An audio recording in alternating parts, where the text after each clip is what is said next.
boleh bersatu tempat ini bukan merupakan suatu kebetulan. Itu semua karena kasih karunia Tuhan. Mari kita satu hati dalam doa, kita memuji Tuhan, kita menyembah Dia. Mari kita satu hati. Terima kasih Tuhan, kami ucap syukur Tuhan, karena Engkau Allah yang begitu baik, Engkau Allah yang begitu luar biasa Tuhan. Dan saat pagi hari ini Tuhan, kami boleh Engkau berikan satu kesempatan lagi untuk beribadah memuji muliakan nama-Mu. Ini semua karena kasih karunia yang terbesar bagi setiap kami Tuhan. Kami boleh Tuhan untuk ambil bagian, duduk diam di dalam pelataran-Mu. Oh Tuhan, menikmati pujian, menikmati penyembahan kami, dan menikmati firman-Mu yang akan Kau beritakan bagi setiap kami Tuhan. Biarlah Tuhan, Kau layakkan setiap kami. Ampuni segala dosa perbuatan kami, baik yang kami lakukan dengan sengaja maupun tak sengaja, supaya kami boleh berkenan di hadapan-Mu, terlebih lagi boleh meningkatkan hati-Mu Tuhan. Saat ini Kau proteksi segala kehidupan kami, keluarga kami, segala apa yang kami miliki, yang kami tinggalkan, kami mau serahkan semuanya ke dalam tangan-Mu. Saat ini kami mau bersatu hati. Jika ada kuasa kegelapan, roh jahat, kuasa kedagingan, segala roh yang tak berkenan di hadapan-Mu yang ingin mengganggu persekutuan kami dengan Kau, saat ini kami mau bersatu hati, kami katakan hancurkannya di dalam nama Tuhan Yesus Kristus. Biarlah Tuhan, curah kuasa Roh Kudus-Mu itulah yang menjamah setiap kami Tuhan. Kau mampukan setiap kami, sehingga kami pulang dari tempat ini, kami pulang membawa berkat, sukacita, damai sejahtera yang daripada-Mu. Teringat teman-teman kami yang masih dalam perjalanan, Kau entarkan tempat niat selamat. Juga mereka yang tidak bisa hadir saat ini, Engkau Allah yang sanggup memiliki setiap hati mereka satu persatu, sehingga di lain waktu boleh bersama-sama berkumpul, beribadah, memuji muliakan nama-Mu. Dan pujilah nama-Mu Tuhan, sebab Kau Allah yang layak kami tinggikan. Dan saat ini adalah ibadah yang Kau berkati. Dan kami percaya Tuhan, lawatan-Mu mengalir di tempat ini Tuhan, dan kuasa-Mu luar biasa di dalam setiap kehidupan kami. Dan pujilah nama-Mu Tuhan, hanya di dalam nama Tuhan Yesus Kristus. Haleluya.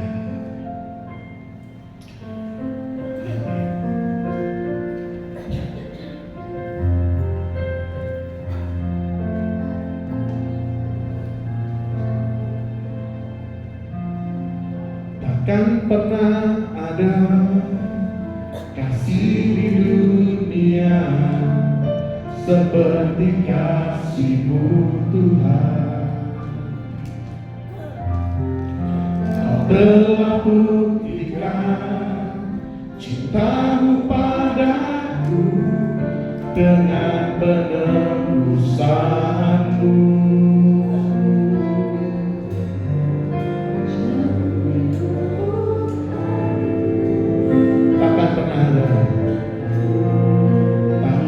Pernah ada kasih di dunia seperti kasih-Mu Tuhan.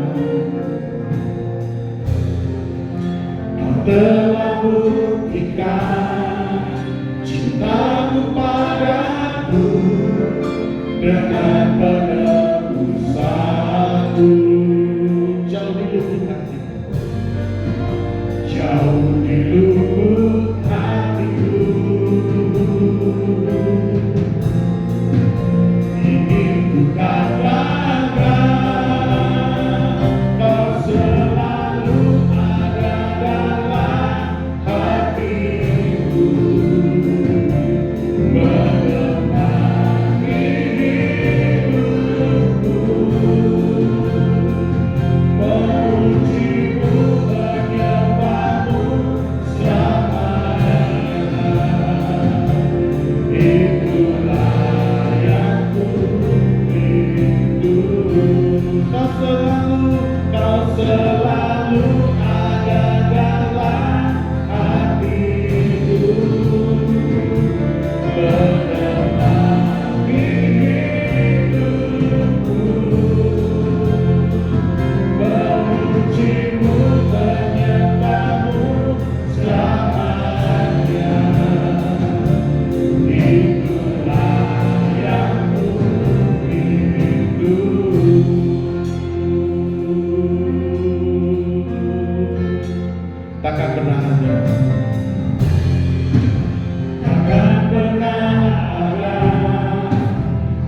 di dunia seperti kasih-Mu Tuhan.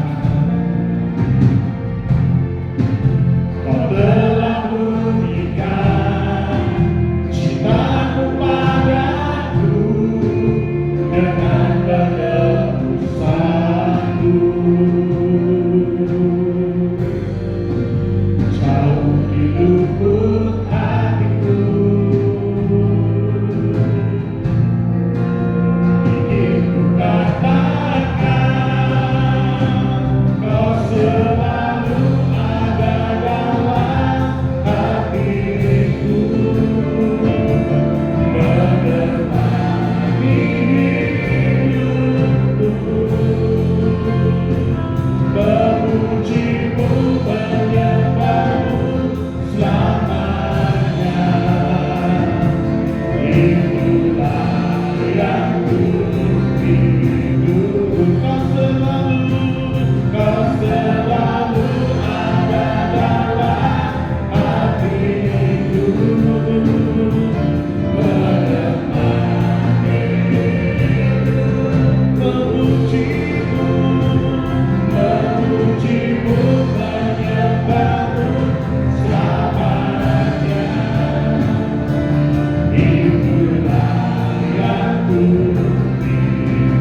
itulah yang ku rindu. Sekali lagi, kau selalu ada dalam hatiku, menemani hidupku, memujimu, menyembahmu selamanya. Itulah yang ku rindu. Kau selalu ada dalam hatiku,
memujimu, menyembahmu selamanya.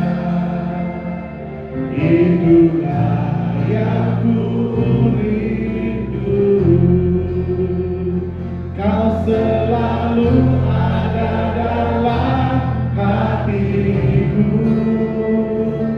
menemani hidupku, memujimu, menyembahmu selamanya. Itulah yang ku rindu.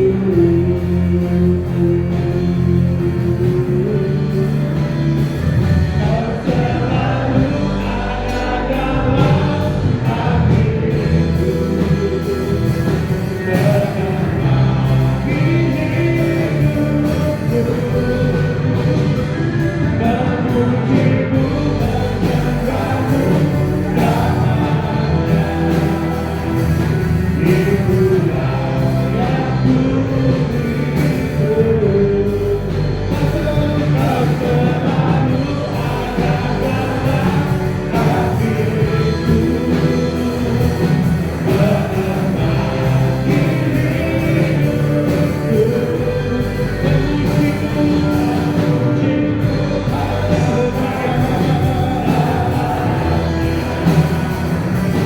itulah yang ku rindu.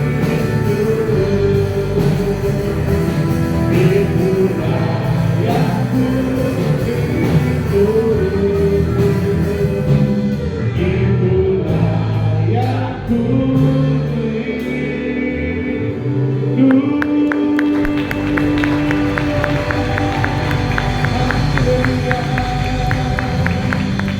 Kami percaya Tuhan, Kau ada di dalam setiap hati kami Tuhan. Dan saat ini sukacita itu ada di dalam kami. Dan kami mau memuji bersorak-sorai untuk memuliakan nama-Mu. Dan pujilah nama-Mu Tuhan. Hanya di dalam nama Tuhan Yesus Kristus yang percaya bersama-sama katakan dan iman. Amin. Berikan sorak-sorai yang baik bagi Tuhan kita. Haleluya.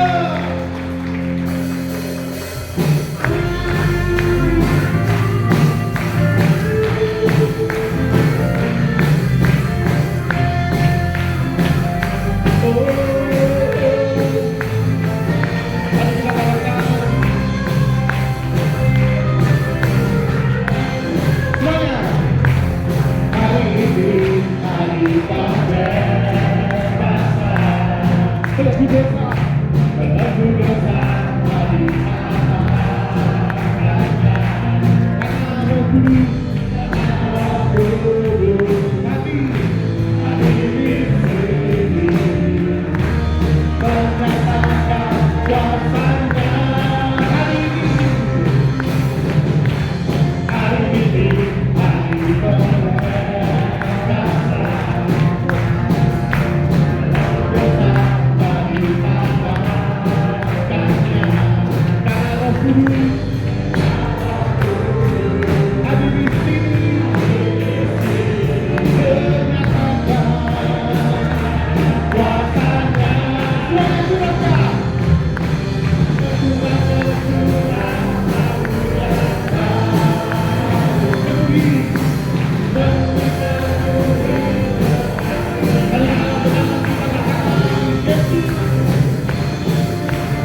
mendengarkan firman Tuhan dan kita akan mendapat perjamuan kudus, biarlah firman ini boleh menjadi rema di dalam kehidupan kita.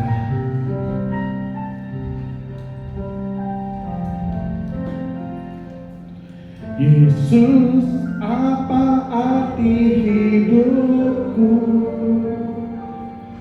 bila tak kau berikan nyawamu yang terbaik tersedia bagiku. Ku bersyukur atas kasih karunia-Mu.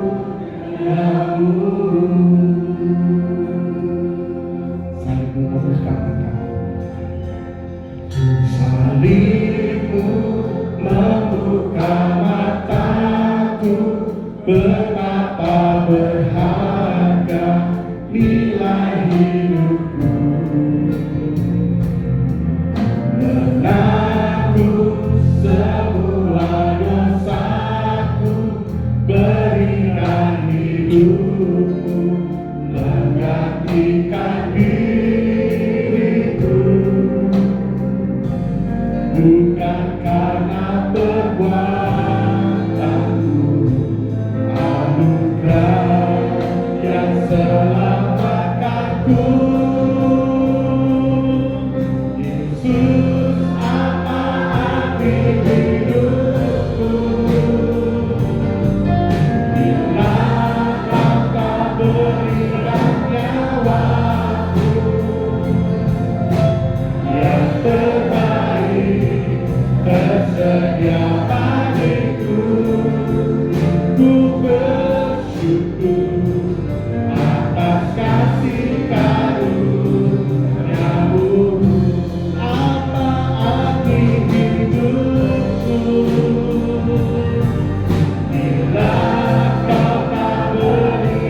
nyawamu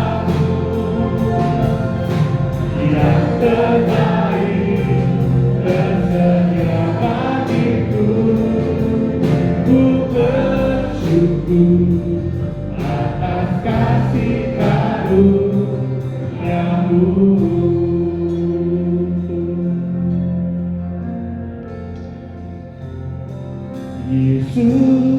Apa arti hidupku bila Kau tak berikan nyawamu yang terbaik tersedia bagiku. Ku bersyukur atas kasih karunia-Mu. Yesus, apa arti hidupku bila Kau tak berikan nyawamu yang terbaik tersedia bagiku. Ku bersyukur atas kasih karunia-Mu. Yesus, apa arti hidupku bila Kau tak berikan, Kau tak berikan nyawamu yang terbaik tersedia bagiku. Ku bersyukur atas kasih karunia-Mu.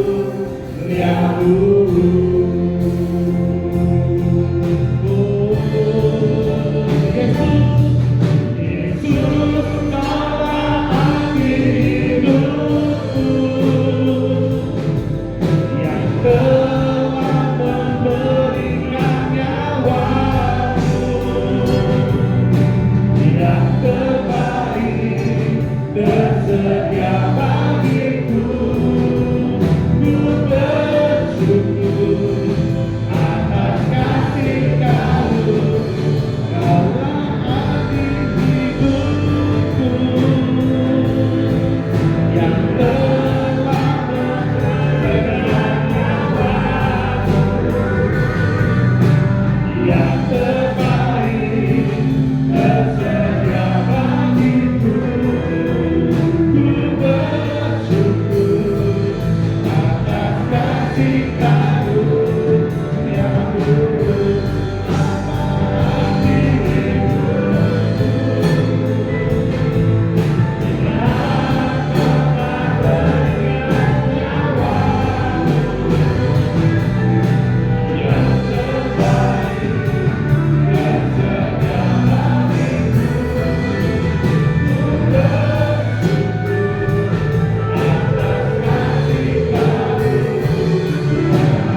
boleh ada seperti saat ini semua karena anugerah Tuhan semata. Sebentar Tuhan, kami umat-umat Tuhan akan mendengar kebenaran firman Tuhan. Mari urapi setiap kami ya Roh Kudus, biarlah dengan hati yang lembut kami boleh duduk diam menerima pesan kebenaran firman Tuhan, sehingga firman Tuhan boleh mengubah hidup kami, bahkan mendewasakan iman rohani setiap kami, sehingga hidup kami semakin indah dan berkenan di hadapan Tuhan. Roh Kudus, urapi pula hamba-Mu yang terbatas, karuh pikiran dan perkataan Kristus pada diri hamba-Mu. Bila Tuhan yang berkata-kata melalui bibir hamba-Mu, sampaikan pesan Tuhan bagi setiap kami saat ini. Kami umat-umat Tuhan siap untuk menerimanya. Di dalam nama Tuhan Yesus Kristus, semua yang siap diberkati dengan firman Tuhan, bersama kita berkata amin. Kita duduk kembali bersama. Bahasnya bisa dikit-dikit ditambah. Ya, terima kasih. Shalom Bapak Ibu Saudara yang dikasihi Tuhan. Pagi hari ini sebelum kita akan bersekutu dengan tubuh dan darah Tuhan, sama-sama kita akan belajar kebenaran firman Tuhan. Judul perenungan firman Tuhan pada hari ini adalah hati yang lapang. Sekali lagi, hati yang lapang. Lapang itu bicara tentang hati yang luas. Kita akan membuka Alkitab dari kitab Amsal pasal yang keempat di ayat yang ke-23. Amsal pasal yang keempat di ayat yang ke-23. Saya akan bacakan bagi saudara bisa lihat, menyimak dari Alkitab ataupun menggunakan gadget yang tentunya hanya digunakan untuk membuka Alkitab saja. Amsal pasal 4 di ayat yang ke-23. Demikian firman Tuhan. Jagalah hatimu dengan segala kewaspadaan, karena dari situlah terpancar kehidupan. Amin. Ayat ini sungguh sangat mengingatkan setiap kita. Dikatakan jagalah hatimu. Setiap umat Tuhan diingatkan untuk menjaga hati. Penting untuk menjaga hati. Bahkan sangat penting. Mengapa? Karena dari hati yang kita jaga dengan segala kewaspadaan itu akan memancarkan kehidupan. Sebaliknya, kalau hati tidak kita jaga, bukan kehidupan yang terpancar, tetapi kehancuran, kebinasaan, itu yang terjadi. Nah, karena itulah setiap kita sebagai umat Tuhan harus menjaga hati kita. Nah, pembelajaran kita pada pagi hari ini adalah tentang hati yang lapang. Menjaga hati supaya kita punya hati yang lapang, hati yang luas. Dalam kehidupan ini seringkali kita menghadapi kejadian-kejadian yang tidak enak, hal-hal yang mengecewakan, hal-hal yang tidak sesuai dengan apa yang kita harapkan. Itu seringkali kita alami, kita hadapi. Tidak enak, mengecewakan, tidak sesuai dengan harapan kita. Mungkin itu dalam keluarga, mungkin itu dalam pekerjaan, keuangan, kesehatan, dan sebagainya. Kalau tidak ditangani dengan baik, ya, hal-hal yang tidak enak, hal-hal yang mengecewakan, hal-hal yang tidak sesuai dengan harapan kita yang terjadi dalam hidup kita, kalau itu tidak ditangani dengan baik, ya, maka hal-hal yang mengecewakan itu akan membuat hidup kita jadi pahit, dan ini bisa terjadi, bahkan sering terjadi.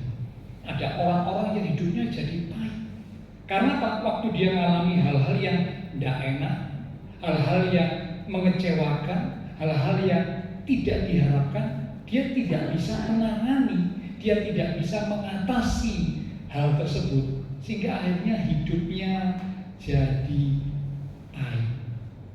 Ya, sampai ada yang ngomong urip kok koyok ini, hidup kok seperti kayak begini, pahit hidup itu katanya. Tidak ada sukacita, tidak bisa bertumbuh menjadi orang Kristen yang rohaninya dewasa, ya. Nah, karena itu dibutuhkan hati yang lapang untuk bisa menerima kenyataan-kenyataan yang tidak sesuai dengan harapan kita. Sekali lagi ya, dibutuhkan hati yang lapang untuk bisa menerima kenyataan-kenyataan yang terjadi yang tidak sesuai dengan harapan kita. Hati yang lapang akan membuat seseorang bisa jadi berbahagia di segala situasi. Orang yang berhati lapang, dia akan bisa menerima kenyataan hidup sehingga hatinya tidak pahit. Dia percaya bahwa Tuhan akan memberikan yang lebih baik di waktu yang akan datang.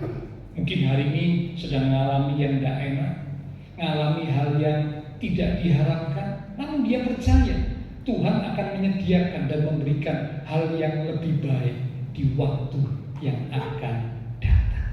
Sehingga dengan keyakinan yang seperti itu membuat orang ini bisa move on, bisa berjalan maju, tidak terus melihat atau menoleh ke belakang, tidak terus melihat berada pada keadaan hari ini yang membuat dia jadi terpuruk, tetapi dia bisa move on, berjalan maju terus menghadapi segala kesulitan, dan ini akan membuat orang ini jadi dewasa secara rohani.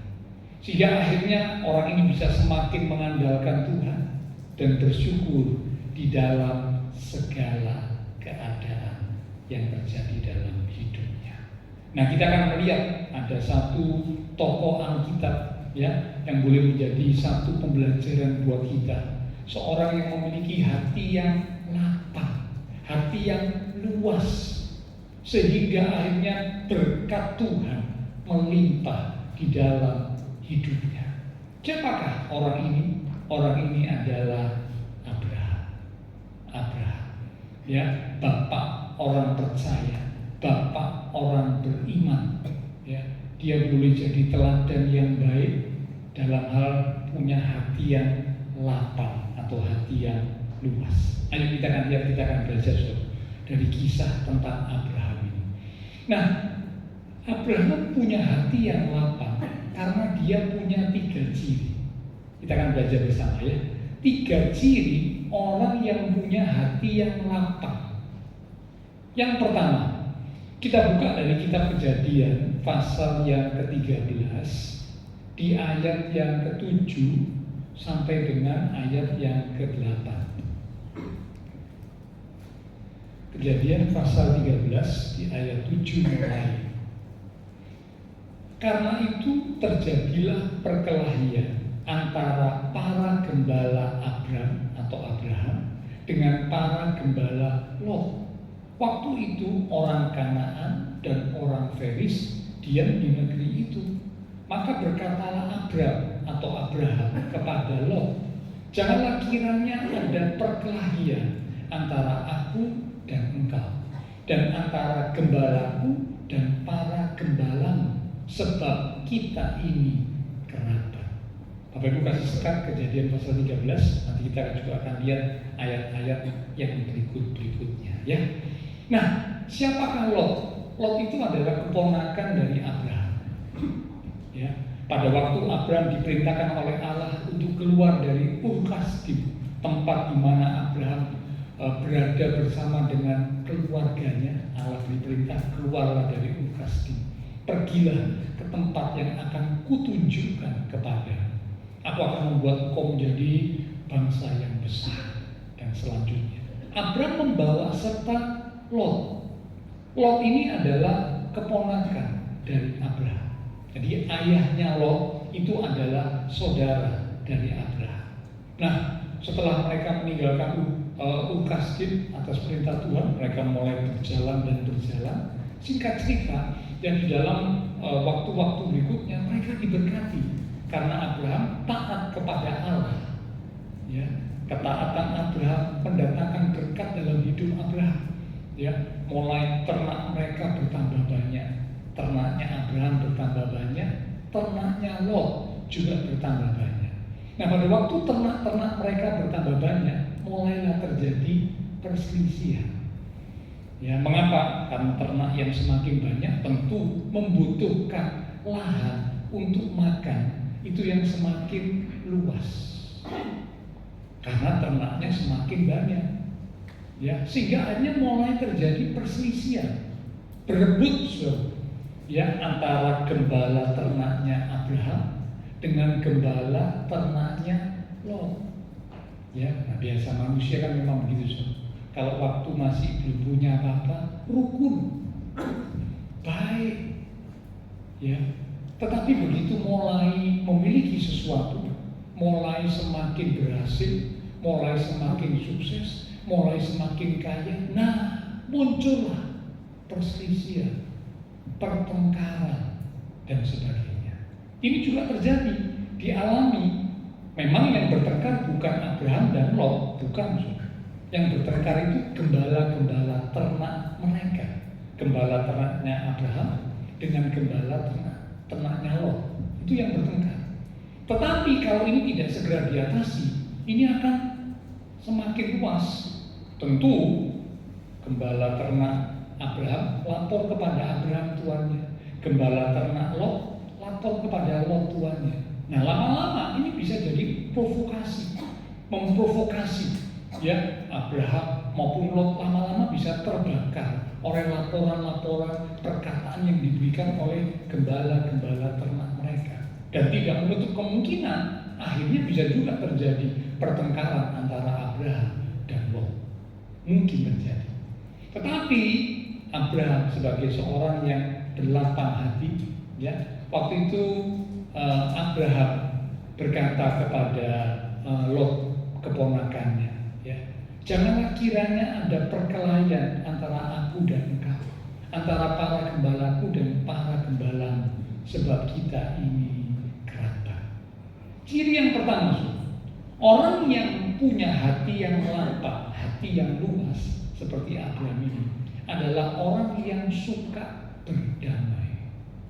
Sekali lagi, orang yang suka berdamai, tidak suka ribut, tetapi mencari solusi dengan damai, untuk damai.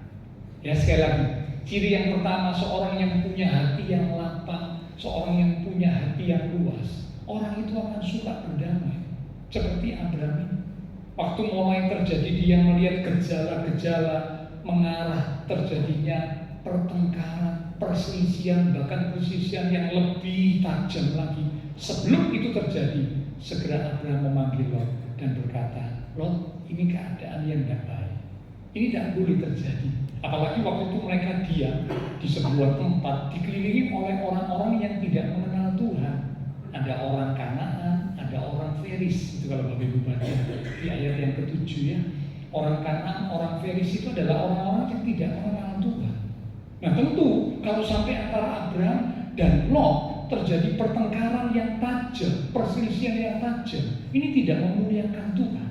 Orang Kanaan, orang Feris itu akan berkata, lihat, itu anak Tuhan kok bisa bertengkar, ya. Bahkan itu kerabat kok bisa bertengkar, berantem, ya. Di sini, malu-maluin saja. Ya, itulah sebabnya Abraham segera bertindak. Ya, dia nggak mau terus dibiarkan sampai akhirnya jadi ribut yang semakin besar, tapi dia berusaha untuk mencari solusi dengan damai. Solusi untuk damai. Ibrani 12 ayat 14 berkata, berusahalah hidup damai dengan semua orang. Itu Ibrani 12 ayat 14 bagian A. Dikatakan berusahalah, perjuangkan, kejar, usahakan hidup damai dengan semua orang. Bahkan di Roma 12 ayat 18, Roma 12 ayat 18 dikatakan, sedapat-dapatnya kalau hal itu bergantung padamu, hiduplah dalam perdamaian dengan semua orang. Jadi kalau hal itu bergantung pada kita bisa menentukan, kita yang bisa menentukan, maka hiduplah dalam perdamaian. Tapi kalau kita sudah belajar hidup dalam perdamaian, pihak lain tidak mau, ya terserah, itu urusannya dia, itu tanggung jawabnya dia. Tetapi dari pihak kita sebagai orang yang mengenal Tuhan, sebagai orang percaya, sebagai orang beriman, dikatakan sedapat-dapatnya kalau hal itu bergantung padamu, hiduplah dalam perdamaian. Ya, jadi ciri yang pertama, seorang yang punya hati yang lapang adalah seorang yang suka berdamai. Ya, dalam keluarga pun kadang-kadang bisa terjadi seperti kayak Abraham dan Lot. Dalam keluarga kita kadang-kadang juga bisa terjadi, namanya ada perbedaan pendapat, ada salah paham, salah pengertian dan sebagainya, bisa terjadi. Tetapi mari kita belajar untuk tidak saling menyalahkan. Karena apa? Kalau saling menyalahkan, itu bukan solusi yang didapat, tetapi yang didapat justru pertengkaran. Lama-lama permusuhan, lama-lama kebencian. Orang yang hatinya lapang seperti Abraham, dia cinta damai, dia suka damai. Karena itulah dia tidak menyalahkan Lot dengan gembala ternaknya, dia tidak menyalahkan keadaan, tapi dia cari solusi yang baik yang membawa perdamaian. Meskipun lagi ada sesuatu yang tidak enak, lagi ada sesuatu yang tidak diharapkan terjadi, tapi berusaha cari solusi untuk damai, solusi dengan damai. Yang ini yang pertama, keluarga akan jadi rukun bila tiap orang tidak saling menyalahkan, tetapi mengupayakan kesatuan hati, mengupayakan solusi untuk damai. Yang kedua, kita lihat Kejadian pasal 13 kembali.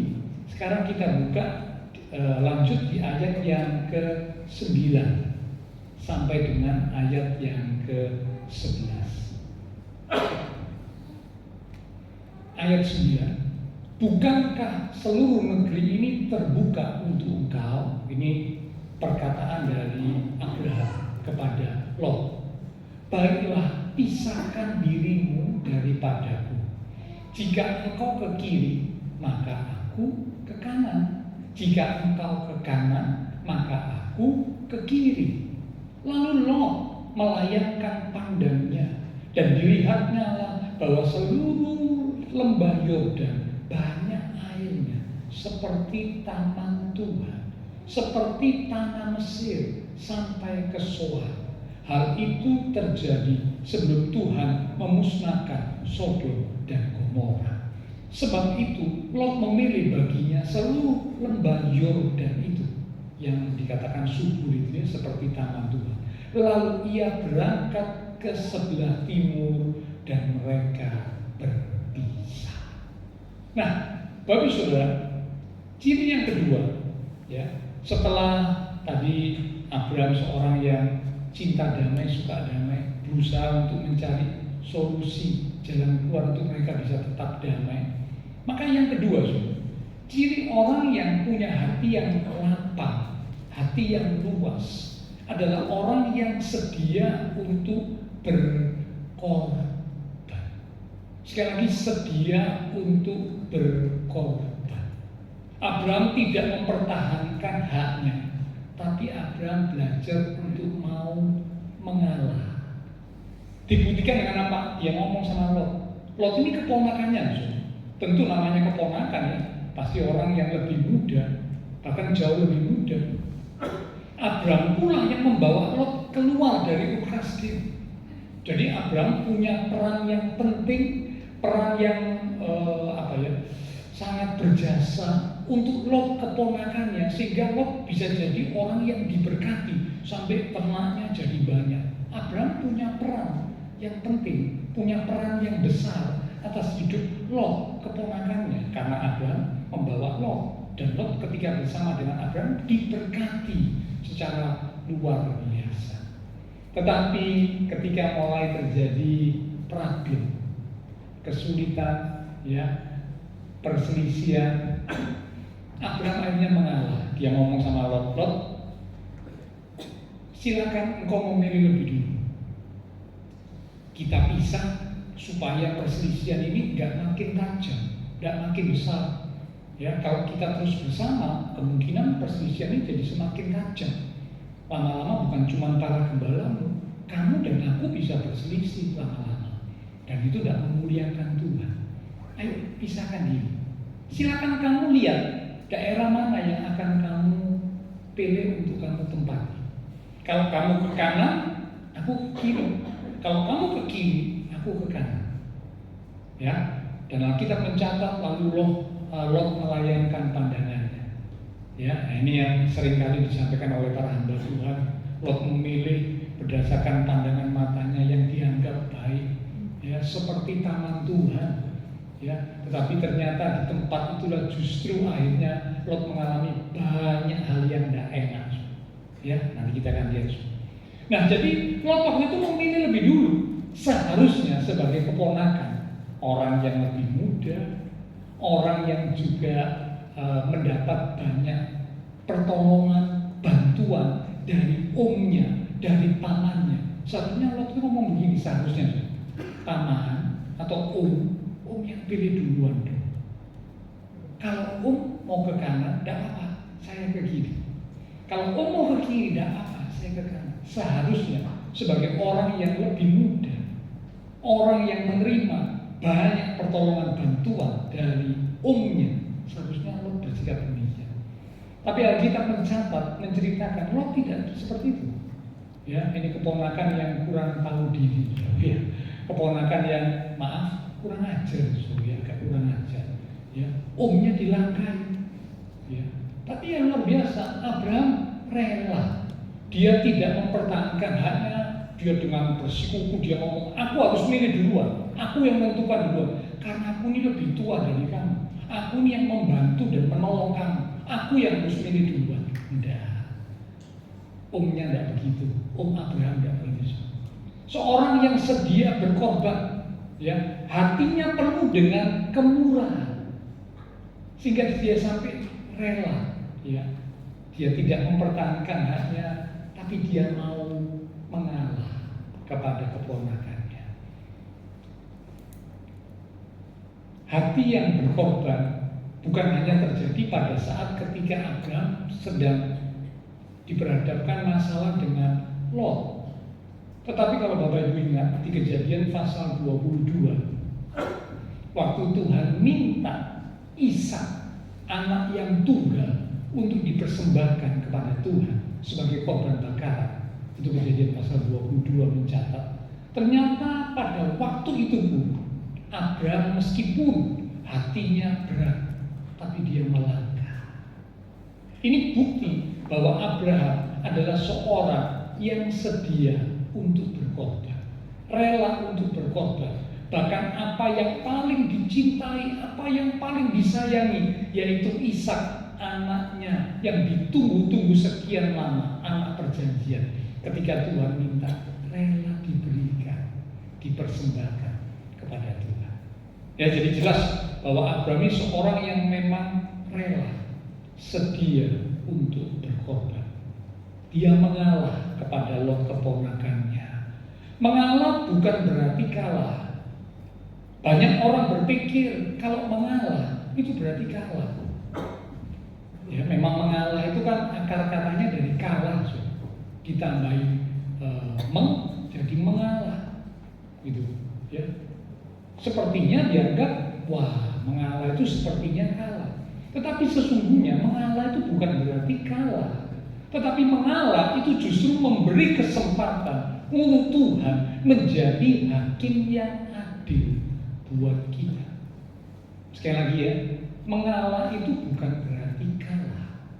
Tetapi mengalah itu justru memberi kesempatan untuk Tuhan menjadi hakim yang adil bagi kita. Dan hasilnya, kalau Bapak Ibu lihat selanjutnya ya, karena Abraham cinta damai, Abraham rela sedia berkorban, dan itu semua karena dia punya hati yang lapang ya. Akibatnya Abraham justru jadi orang yang diberkati oleh Tuhan. Kita lihat ya, Kejadian 13 ayat yang ke-14 sampai dengan ayat yang ke-15. Kejadian 13 ayat 14. Setelah Lot berpisah daripada Abraham, Jadi sesuai dengan pilihannya tadi, Lot bilang, aku pilih daerah sekitar lembah Yordan, itu daerah sekitar Sodom Gomora. Lalu karena Lot sudah memilih, Lot pergi ke tempat itu. Dan memang tempat itu waktu dilihat oleh Abraham, dilihat oleh Lot, adalah tempat yang paling subur, tempat yang paling indah, tempat yang paling menjanjikan untuk masa depan. Dipilih oleh Lot. Ya. Nah, setelah Lot pergi menuju ke tempat yang dia pilih, Lot berpisah dari Abraham. Tuhan ngomong, apa yang Tuhan ngomong? Ayo kita lihat ya. Berfirmanlah Tuhan kepada Abraham, pandanglah sekeliling dan lihatlah dari tempat engkau berdiri itu ke timur dan barat, utara dan selatan. Sebab seluruh negeri yang kau lihat itu akan kuberikan kepadamu dan kepada keturunanmu untuk selama-lamanya. Nah, jadi waktu ketika Abraham dan Lot ini lagi berdiri di tempat untuk memilih itu, Lot melihat dari sekian banyak tempat, dia pilih tempat yang paling menjanjikan, yang paling subur, seperti taman Tuhan. Ya, gambarannya mungkin seperti Taman Eden, ya. Taman yang sangat indah, taman yang sangat subur, tempat yang sangat menjanjikan. Nah, setelah Lot pergi, maka Tuhan itu ngomong sama Abraham, suruh lihat kembali utara, selatan, barat, timur.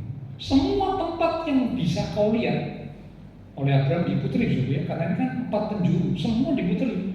Ya, utara, selatan, barat, timur, semua yang bisa kau lihat, yang kau pandang itu akan kuberikan kepadamu dan kepada keturunanmu untuk selama-lamanya.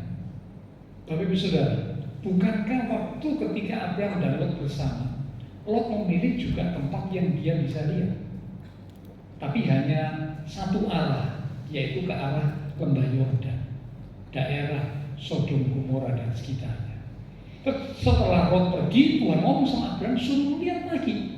Berarti daerah sekitar lembah Yordan, itu daerah sekitar Sodom Gomora, dan juga daerah yang lain yang bisa dipandang mata, yang bisa dilihat oleh Abraham. Itu Tuhan bilang, ku berikan kepadamu dan kepada keturunanmu. Jadi kalau kita menelaah lebih dalam, ternyata tempat yang dipilih oleh Lot itu akhirnya juga diberikan oleh Tuhan kepada Abraham. Saya ulang ya. Jadi kan mereka melihat di posisi tempat yang sama, memandang tempat yang sama. Kalau Lot cuma memandang ke satu sisi yang dianggap paling subur. Tapi kalau Tuhan ngomong sama Abraham, pandang kepada semua sisi. Sisi mata angin semua kau pandang, utara, selatan, barat, timur, semua. Semua yang bisa kau lihat dengan matamu itu akan kuberikan kepadamu. Berarti termasuk pilihannya Lot akan diberikan oleh Allah kepada Abraham. Kok bisa, Pak? Nah, memang ya, kalau Bapak Ibu tahu kisah selanjutnya, bukankah akhirnya Sodom Gomora dihancurkan oleh Tuhan? Dan Lot yang tadi sudah memilih tempat yang secara pandangan manusia menjanjikan, memberikan masa depan, kelihatannya begitu. Ya, pada saat memilih kan pikirannya seperti itu. Tapi justru di tempat itulah akhirnya mereka itu hancur, binasa. Sodom Gomora dihancurkan oleh Tuhan. Harta bendanya Lot yang sudah banyak ikut musnah. Lot waktu keluar dari Sodom Gomora nggak bisa bawa apa, nggak bisa. Karena waktunya singkat, tidak sempat.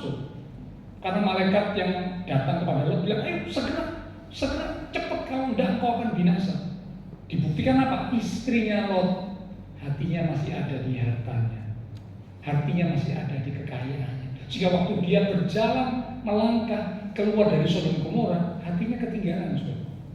Padahal malaikat Tuhan itu berkata, jangan noleh, terus jalan ke depan, maju ke depan, nggak boleh noleh. Tapi istrinya ini ya dasar ya.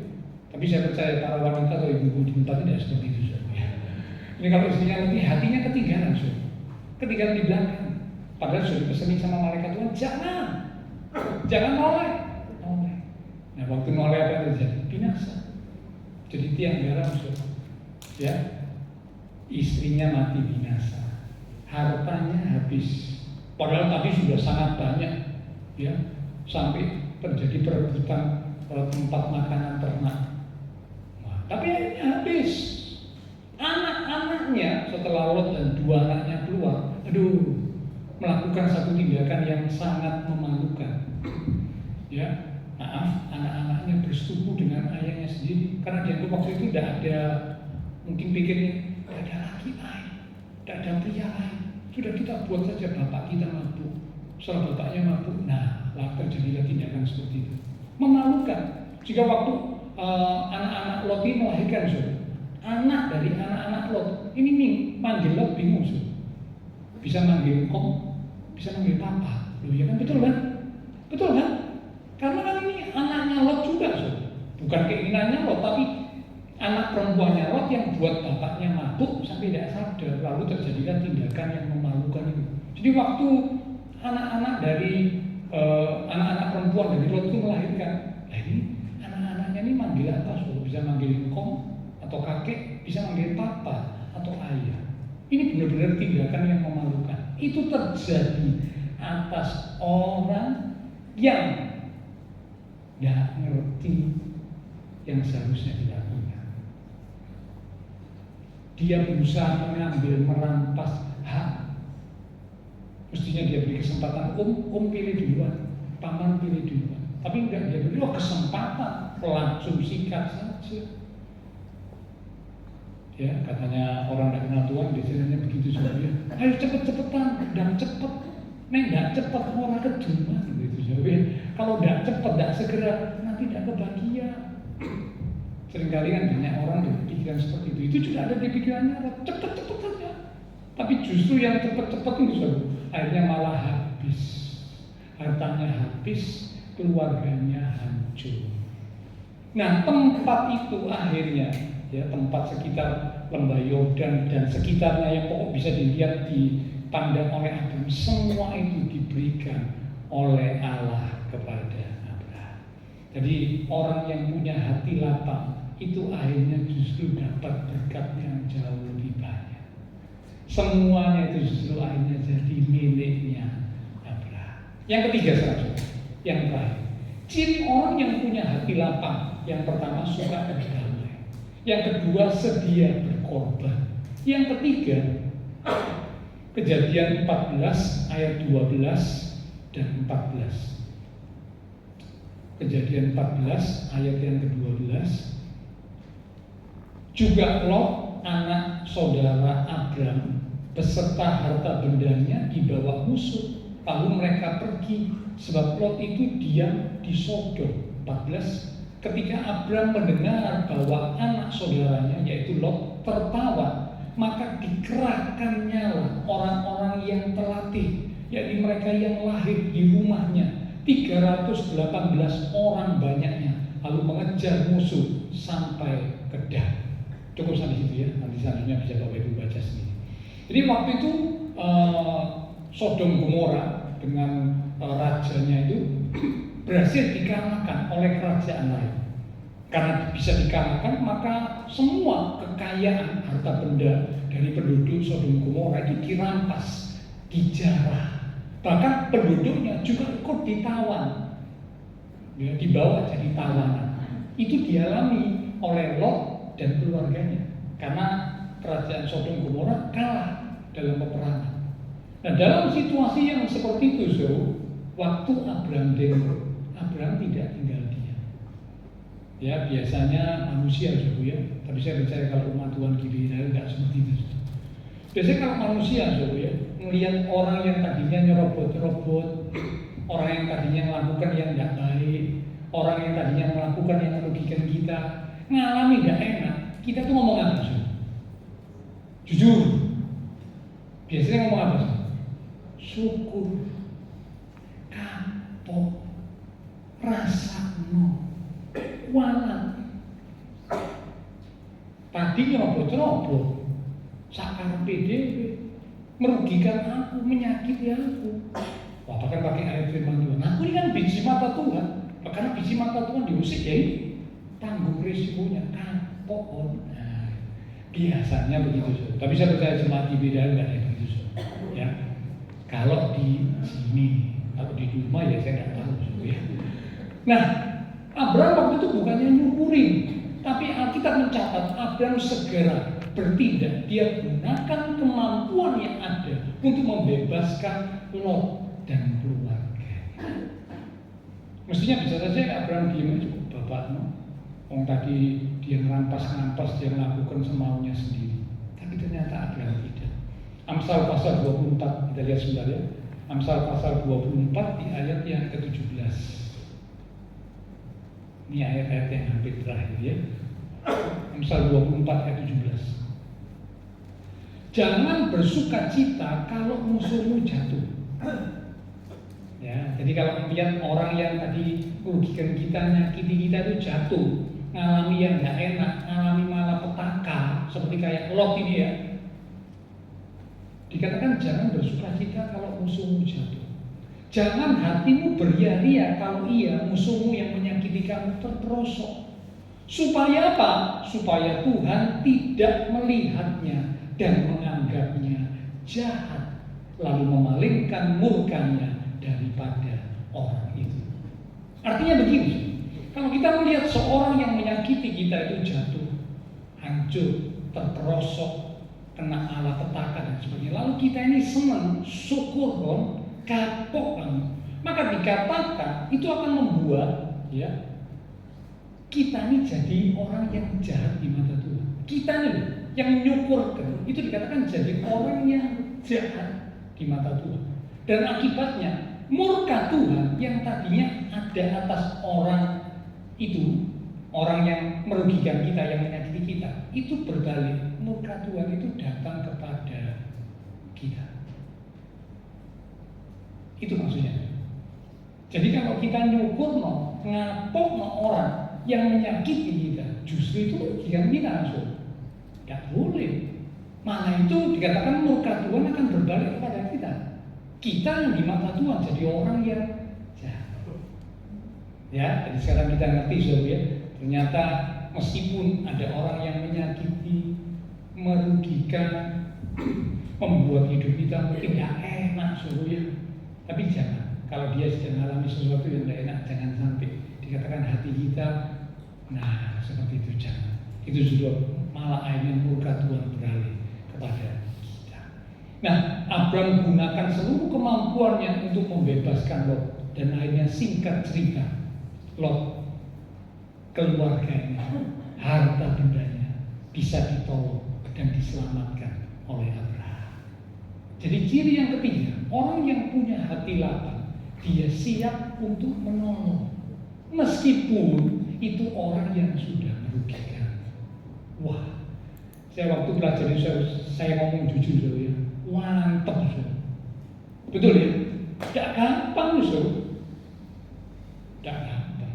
Tapi orang yang punya hati lapang, dikatakan yang pertama dia suka berdamai, yang kedua dia sedia untuk berkorban, dan yang ketiga dia siap untuk menolong.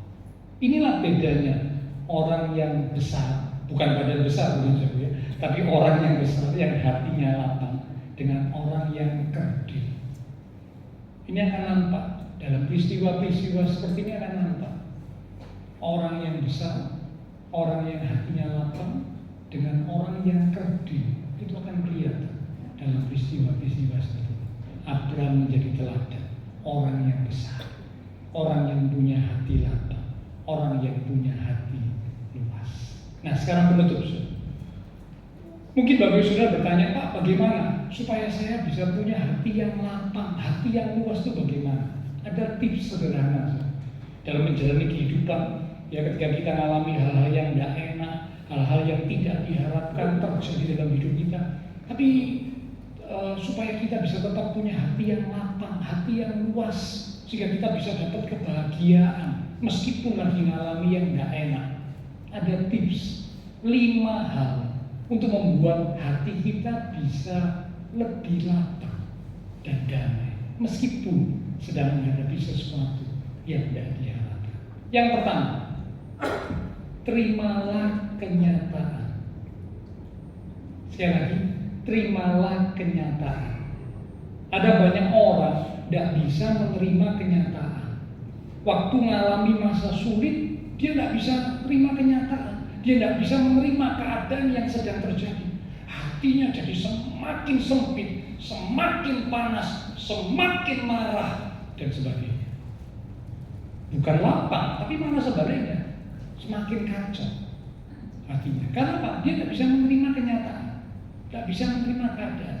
Bapak Ibu Saudara, saya mesti menyadari bahwa kita ini adalah manusia yang dalam menjalani kehidupan akan mengalami banyak hal.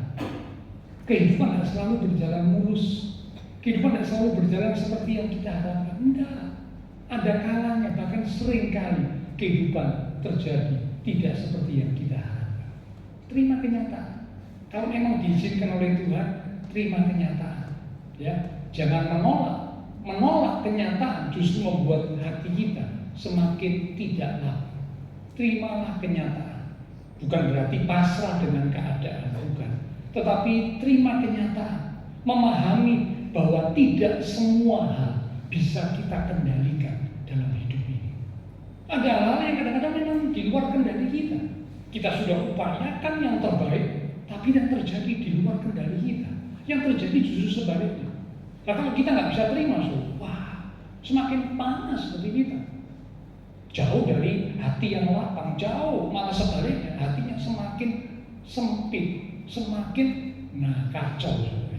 Ya, belajar untuk bisa menerima keadaan, memahami bahwa memang tidak semua hal bisa kita kendalikan. Saat kita bisa menerima kenyataan, ruang hati kita mulai terbuka. Ruang hati kita yang tadinya itu nggak enak, itu mulai sedikit-sedikit mulai terbuka. Karena kita mengawali dengan baik, bisa menerima kenyataan. Oh iya ya, memang ada hal-hal dalam hidup ini yang di luar kendali kita. Jadi kalau terjadi yang tidak kita harapkan, ya sudah, terima kenyataan. Yang kedua, setelah menerima kenyataan, yang kedua, tips yang kedua ya, supaya bisa punya hati yang lapang, kurangi ekspektasi, perbanyak syukur. Kurangi ekspektasi, perbanyak syukur. Ekspektasi itu harapan. Harapan dan pengharapan itu beda. Ya. Kalau pengharapan kepada Tuhan ya tetap harus. Tapi ini kurangi ekspektasi. Ekspektasi yang tinggi seringkali menjadi biang keladi untuk kecewa. Semakin seseorang punya ekspektasi yang tinggi, baik terhadap dirinya, baik terhadap pekerjaannya, baik terhadap keluarganya, atau terhadap siapa saja. Semakin punya ekspektasi tinggi, semakin punya harapan tinggi, semakin banyak menjadi kecewa. Boleh berharap, tetapi jangan terlalu menggantungkan kebahagiaan kita pada hal-hal yang ada di luar kendali atau diri kita. Sekali lagi ya, boleh berharap, tapi jangan terlalu menggantungkan kebahagiaan kita pada hal-hal yang ada di luar diri kita, pada hal yang ada di luar kendali kita. Belajar untuk bersyukur atas apa yang ada. Bahkan mungkin itu hal yang kecil, belajar untuk bersyukur. Karena ketika kita bisa bersyukur, itu membuat hati kita jadi lapang.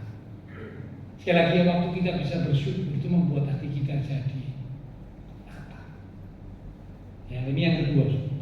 Tips yang ketiga, ampuni meskipun berat. Sekali lagi ya, ampuni meskipun berat. Menyimpan, memendam sakit hati hanya akan menyiksa diri sendiri. Memang tidak mudah untuk mengampuni, apalagi kalau luka yang ditimbulkan itu dalam. Ya, katanya sakitnya itu di sini Pak. Ya memang. Ya lukanya dalam, sakitnya di sini memang. Waduh, nemen Pak, nemen Pak, itu nemen Pak, pokoknya nemen Pak. Aku sampai mati deh, saya lupa Pak. Nah, kalau sampai berpikir dan berkata seperti itu justru merugikan diri kita. Ya, memendam sakit hati hanya akan menyiksa diri sendiri. Memang tidak mudah untuk mengampuni, apalagi jika lukanya itu dalam. Tetapi percayalah, mengampuni itu bukan berarti kalah. Justru itu akan menyelamatkan hati kita, hidup kita dari beban yang berat yang menekan hati dan hidup kita. Saya ulang saudara ya, mengampuni bukan berarti kalah. Justru mengampuni itu akan menyelamatkan hati kita, hidup kita dari beban yang berat yang menekan hati dan hidup kita. Jadi kalau nggak mau mengampuni, ya tekanan atas hati dan hidup kita akan semakin berat. Semakin tidak bisa mengampuni, semakin tekanannya berat. Tapi ketika kita berkata Tuhan, bahkan firman Tuhan juga berkata, ampunilah seperti aku Tuhan sudah mengampuni kamu. Perbuatan demikian juga kepada orang yang bersalah kepada Tuhan. Ngomong begitu, ternyata itu ada maksudnya supaya hati kita ini tidak tertekan, hidup kita tidak tertekan. Itu salah satunya. Juga tidak menghalangi berkat Tuhan datang dalam hidup kita. Orang yang tidak bisa mengampuni terhalang, berkat Tuhan mau datang tidak bisa, karena menyimpan sesuatu yang tidak benar, tidak beres hatinya, tidak bisa berkat Tuhan datang. Tapi yang bisa mengampuni, wah, hatinya, hidupnya tidak ada tekanan, berkat Tuhan tidak terhalang datang dalam hidupnya. Ya, jadi buat keputusan ampuni meskipun berat. Yang keempat, jauhkan diri dari lingkungan yang toksik. Sekarang kan banyak muncul istilah toksik. Tahu ya artinya toksik sudah? Toksik itu sesuatu yang apa ya? Ya mungkin boleh dikatakan kayak kacau, tidak baik, tidak benar dan sebagainya ya, kira-kira seperti itu. Jauhkan diri dari lingkungan yang toksik. Lingkungan yang toksik, omongan yang negatif, gosip hanya akan jadi racun untuk hati kita. Sekali lagi ya, lingkungan yang toksik, omongan yang negatif, gosip hanya akan jadi racun buat hati kita. Nah kalau hati kena racun ya pasti tidak lapang tuh. Yang ada tambah berdetak, yang ada tambah sempit hatinya. Ya, selektiflah di dalam memilih lingkungan dan informasi. Jadi waktu memilih lingkungan selektif, dikritisi ya, ini benar apa enggak lingkungan yang baik? Wah, kalau lingkungan toksik ya dijauhi. Jangan mau dekat. Nah, kita berkata jauhlah pergaulan yang buruk. Ya, wah ini informasi yang bisa membuat saya kehilangan ini apa namanya damai sejahtera. Hati saya menjadi tertekan. Jangan didengar loh, jangan mau. Dengar perkataan Tuhan saja, dengar firman Tuhan saja. Itu yang menghibur, yang menguatkan. Ya, yang keempat. Yang kelima, yang terakhir. Ini puncaknya. Belajarlah untuk curhat kepada Tuhan. Belajarlah untuk curhat kepada Tuhan. Seringkali banyak orang lebih memilih curhat kepada manusia. Iya Pak, soalnya manusia itu ketok katanya gitu, manusia itu kelihatan. Jadi kalau saya ngajak ngomong enak Pak. Tapi saudara, kita perlu sadari bahwa manusia itu terbatas. Manusia itu memiliki batas. Hanya Tuhan yang tidak terbatas. Jadi kalau mau curhat, curhatlah kepada Tuhan. Seandainya perlu curhat kepada manusia, harus benar-benar kritis dan selektif. Ya, karena kadang-kadang kalau kita curhat kepada orang yang salah, bisa membawa dampak-dampak yang semakin buruk. Bisa terjadi. Nasihat orang itu malah melemahkan dan menghancurkan hidup kita. Bisa. Ataupun curhat kita dibeber, dibuka ke orang lain. Padahal ini kan hal yang rahasia mestinya ya. Curhat tentang sesuatu yang kita alami kan rahasia. Kita cerita kepada orang ini karena orang ini kita percaya. Ternyata sama orang ini malah dibeber. Kamu gak tahu ya, si A itu dia mengalami gini-gini. Wah hidupnya begini. Lu malah dibeber, dibuka. Ya, curhatlah kepada Tuhan. Karena Tuhan itu tidak terbatas. Kita baca ayat yang terakhir, Matius 11 ayat 28. Sekarang ini pelayan mimbar, pelayan bersama kudus, silakan coba dibaca. Matius 11 ayat yang ke-28. Ini ayat yang sangat terkenal ya. Matius 11 ayat 28. dikatakan, demikian firman Tuhan, marilah kepadaku semua yang letih lesu dan berbeban berat, aku akan memberi kelegaan kepada. Sebuah undangan Tuhan berikan. Yang letih lesu berbeban berat lagi mengalami sesuatu yang tidak enak, yang tidak diharapkan, ayo datang kepada Tuhan. Tuhan adalah tempat curhat yang paling luar biasa, karena Tuhan tidak terbatas. Datanglah kepada Tuhan. Yang letih lesu berbeban berat, katakan Tuhan akan memberikan kelegaan kepada kita. Silakan pelayan Tuhan maju ke depan. Kita bersiap untuk bersekutu dengan tubuh dan darah Tuhan. Ya. Belajar memiliki hati yang lapang. Memang ini bukan hal yang instan, tapi proses sedikit demi sedikit, langkah demi langkah, yang kalau kita belajar untuk melakukannya akan membuat hati kita semakin lapang, dipenuhi dengan kedamaian, kebahagiaan. Kita katakan lewat pujian, Tuhan, ku mau menyenangkanmu. Tuhan, bentuklah hati ini jadi bencana,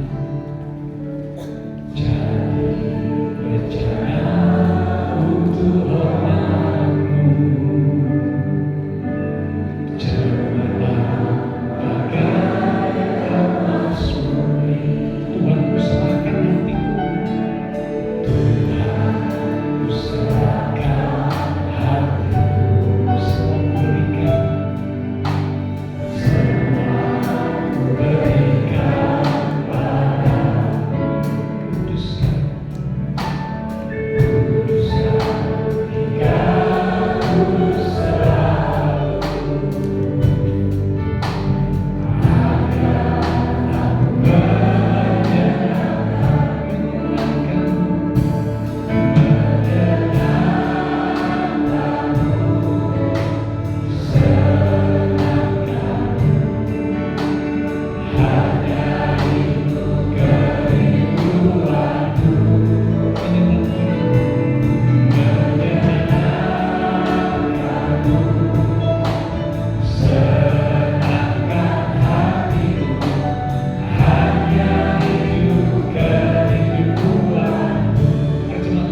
belajar menjadi orang-orang yang memiliki hati yang lapang, seperti keteladanan Abraham. Kadang memang secara manusia kami merasa berat, merasa sulit, tetapi jikalau kami mau belajar, maka kami percaya Tuhan akan menolong, memampukan kami. Jika semakin hari, proses demi proses, setahap demi setahap, waktu demi waktu, hati kami akan semakin lapang. Dan dengan hati yang lapang, kami siap untuk menerima berkat-berkat yang besar yang Tuhan siapkan buat kami. Bahkan rencana-rencana Tuhan yang indah akan terjadi bagi setiap kami umat-umat Tuhan yang punya hati yang lapang. Karena firman Tuhan dalam hati setiap kami ya Tuhan, sehingga kami bukan hanya sekedar tahu dan mengerti, tetapi kami mempraktekkan, melakukan firman Tuhan, sehingga firman Tuhan boleh terjadi dalam hidup kami. Sementara kami akan bersekutu dengan tubuh dan darah Tuhan yang kudus, kami datang merendahkan diri di hadapan-Mu, memohon pengampunan jika ada dosa kesalahan yang sudah kami lakukan, baik lewat perkataan kami, perbuatan kami, ataupun dalam pemikiran kami yang tidak sesuai dengan kehendak-Mu pagi hari ini. Sebelum kami bersekutu dengan tubuh dan darah Tuhan, kami introspeksi diri kami, kami mengakui segala dosa kami mohon pengampunan-Mu ya Tuhan. Ampuni segala dosa kesalahan yang telah kami lakukan ya Tuhan. Dan kami percaya Engkau Allah yang setia dan adil. Kau berjanji akan mengampuni kami dan menyucikan kami dari segala dosa kami, sehingga sudah kami dikuduskan, dilayakkan untuk kami boleh bersekutu dengan tubuh dan darah Tuhan yang kudus. Bahkan Tuhan berkati roti dan anggur yang akan kami terima, sehingga melalui persekutuan dengan tubuh dan darah Tuhan pagi ini, iman setiap kami semakin dikuatkan, semakin diteguhkan, untuk kami boleh berjalan seturut dengan kehendak Tuhan. Dengan hati yang siap, kami akan menerima persekutuan dengan tubuh dan darah Tuhan yang kudus. Dalam nama Tuhan Yesus Kristus kami sudah berdoa. Amin. Sementara sebentar firman Tuhan akan dibagikan, Bapak Ibu Saudara yang sudah menerima bisa langsung disiapkan, bangkit berdiri, postinya dibuka. Ya, kita katakan lewat satu pujian, inilah hidupku, ku berikan, ku serahkan kepadamu ya Tuhan.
Terima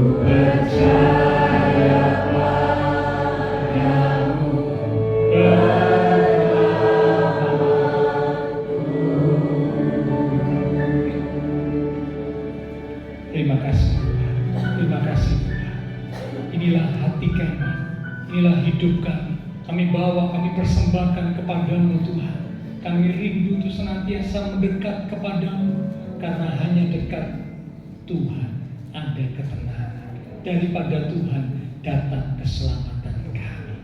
Sementara kami umat-umat Tuhan siap untuk bersekutu dengan tubuh dan darah Tuhan yang kudus. Sekarang dengan hati pikiran yang tertuju kepada korban Kristus di atas kayu salib, mari Bapak, Ibu, Saudara kekasih-kekasih Tuhan, kita angkat roti yang adalah tubuh Tuhan lebih tinggi dari kepala kita. Kita akan dengarkan firman Tuhan yang terambil dari 1 Korintus pasal yang ke-11 di ayat yang ke-23 mulai. Demikian firman Tuhan. Sebab apa yang telah kuteruskan kepadamu telah aku terima dari Tuhan, yaitu bahwa Tuhan Yesus pada malam waktu ia diserahkan mengambil roti, dan sesudah itu ia mengucap syukur atasnya. Ia memecah-mecahkannya dan berkata, inilah tubuhku yang diserahkan bagi kamu. Perbuatlah ini menjadi peringatan akan aku. Saudara, roti yang telah dipecah-pecahkan dan sebentar kita akan makan bersama-sama. Bukankah ini adalah persekutuan dengan tubuh Kristus? Mari kita akan makan bersama-sama, katakan dengan iman, dalam nama Tuhan Yesus Kristus. Haleluya.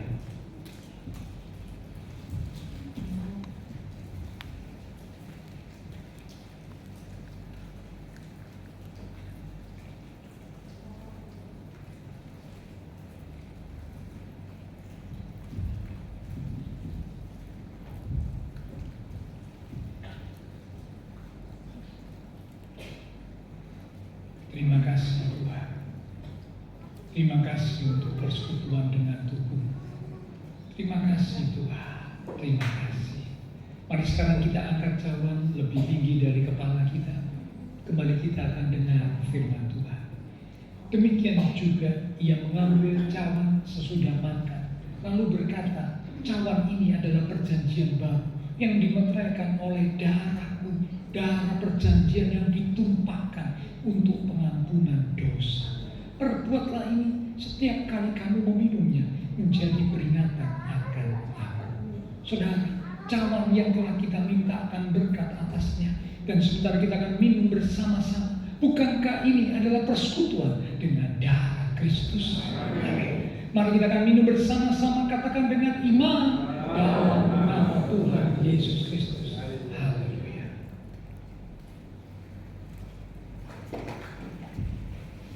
Katakan terima kasih Tuhan. Terima kasih Tuhan. Terima kasih Tuhan. Kami bersyukur. Terima kasih. Terima kasih Tuhan. Haleluya. Haleluya. Kami bersyukur. Haleluya.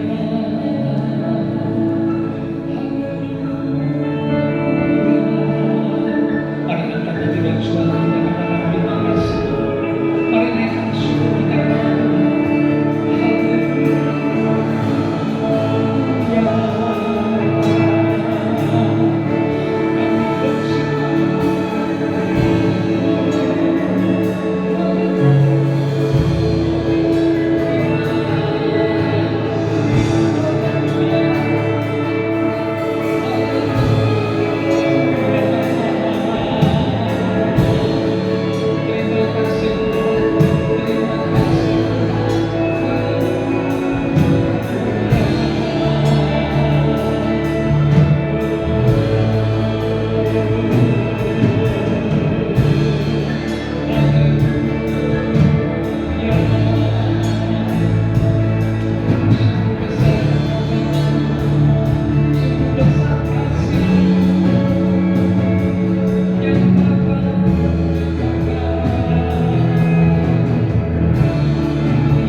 percaya melalui persekutuan dengan tubuh dan darah-Mu, maka kekuatan yang baru, kekuatan surgawi sudah mengalir atas setiap kami, sehingga iman kami boleh diteguhkan menghadapi berbagai macam hal dalam hidup ini. Kami tidak patah semangat, kami tidak kehilangan pengharapan kepada Tuhan, kami tidak putus asa, tapi kami tetap percaya bahwa Tuhan turut bekerja dalam segala perkara untuk mendatangkan kebaikan bagi kami.